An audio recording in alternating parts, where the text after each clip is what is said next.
राम राम जी। नमस्कार सबको। आज अपने सांसद निवास दिल्ली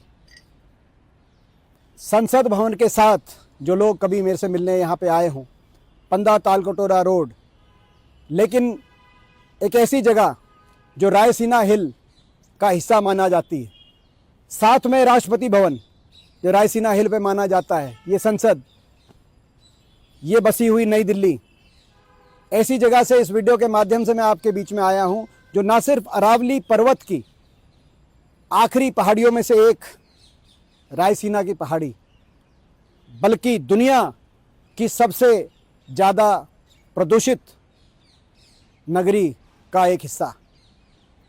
रायसीना हिल, अरावली का आखिरी पर्वत, धीरे धीरे जो समतल होता गया, जैसे दिल्ली के अंदर जंगल समाप्त होते गए और कंक्रीट जंगल बढ़ता गया, बसासत बढ़ती गई, और आज ऐसी स्थिति बन गई कि आज जो दिल्ली में बसे हुए बाशिंदे हैं वो दुनिया के सबसे ज़्यादा वायु प्रदूषण का जीवन व्यतीत कर रहे हैं।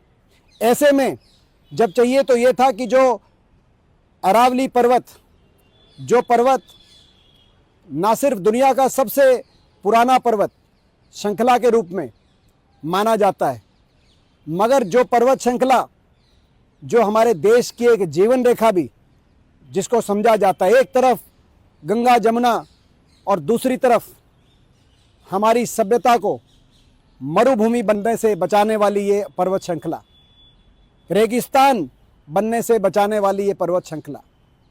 आज चाहिए तो ये था, जब वायु प्रदूषण हरियाणा में, दिल्ली में, देश में सबसे ज़्यादा, नहीं दुनिया में सबसे ज़्यादा वायु प्रदूषण हमारे क्षेत्र में हुआ, तो ऐसे समय में अरावली के पर्वत, अरावली के जंगलों में और वृक्षारोपण का फैसला सरकार लेती। लेकिन सरकार ने सुप्रीम कोर्ट में पैरवी करी कि 100 मीटर से कम की जितनी पहाड़, जितने पर्वत अरावली में आते हैं उनको अरावली ही ना समझा जाए। इससे दुर्भाग्यपूर्ण बात नहीं हो सकती। इस फैसले की चपेट में मैं मानता हूं हरियाणा में तो लगभग सारी अरावली आ जाएगी। हरियाणा में, दिल्ली में जो बची खुची है सारी अरावली आ जाएगी, और केवल हरियाणा में अरावली ही नहीं, आने वाले समय में शिवालिक जो हमारे पंचकुला, अंबाला, यमुनानगर जिलों में, वो भी 100 मीटर से कम की अगर बात होगी, और ये 100 मीटर कोई समुद्र के स्तर से 100 मीटर नहीं नापा जाएगा, ये जो सबसे नज़दीक समतल जगह जगह मिलेगी वहाँ से 100 मीटर नापा जाएगा। यानी कि गुड़गांव में जो पहाड़ियाँ हैं वो गुड़गांव की जो सिटी सेंटर है वहाँ से नापा जाएगा। तो ये तो मैं समझता हूँ कैसा फैसला जिसने आज देश को आक्रोशित किया है, एक ऐसा फैसला जो स्वीकार्य नहीं है। आज मैं भी संकल्प लेता हूँ पूरे देशवासियों के साथ कि इस फैसले के खिलाफ लड़ाई लड़ेंगे।